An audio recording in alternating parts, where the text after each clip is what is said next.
చెయ్యాలి అనుకున్నాక ఇప్పుడు వెనక్కి తగ్గితే బాగోదు కదా, చేసుకునే వెళ్తారు. పబ్లిక్ కూడా ఈ 3 నెలలు 4 నెలలు అక్కడ ఈ పరిస్థితి చూస్తారు కదా, చూశాక అది కావాలనుకుంటే అటు పెట్టుకుంటారు. వాస్తవంగా ఇంతకుముందు ఆటో డ్రైవర్లు సాధారణంగా వీళ్ళకి బాగా ఫేవరబుల్గా ఉంటారు. ఇది ఇంతకుముందు పవన్ కళ్యాణ్ ఫ్యాన్స్ ఎక్కువ ఉంటారు ఆటో డ్రైవర్లు. కాబట్టి వాళ్ళకు కొంత ఈ పథకం పెట్టిన తర్వాత ఏదైతే అంటే వాళ్ళందరూ కూడా వాస్తవంగా ఇటు పక్కకు ఉండాలి కదా పవన్ కళ్యాణ్ వెంట. ఇప్పుడు కనుక రేపు పొద్దున ఆర్టీసీది వచ్చిన తర్వాత కర్ణాటకలో కానీ తెలంగాణలో కానీ సఫర్ అయిన వాళ్ళు ఆటో వాళ్ళు, కాబట్టి వాళ్ళైతే ఇక్కడ రివర్స్ అవుతారు. మహిళలు మరి పాజిటివ్ అవుతారా లేదో చూడాలి. వాస్తవంగా దానికే వచ్చుంటే గనక 2/3 మెజారిటీ వచ్చేయాలి అక్కడ తెలంగాణ. అట్లా రాలేదంటేనే అర్థం ఏంటి? పాయింట్ ఒక ఆస్పెక్ట్ కనబడుతుంది అక్కడ స్పష్టంగా.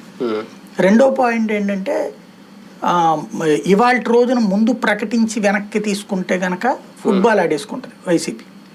కాబట్టి ఇప్పుడు వీళ్ళు చెప్పింది దాంతో పోల్చుకుంటే కొంత తక్కువే. అక్కడ తెలంగాణలో అన్ని బస్సులు ఎక్స్ప్రెస్, పల్లె వెలుగు, సిటీ బస్సులు కూడా, వీళ్ళు ఇక్కడ చెప్పింది పల్లె వెలుగు బస్సుల వరకే.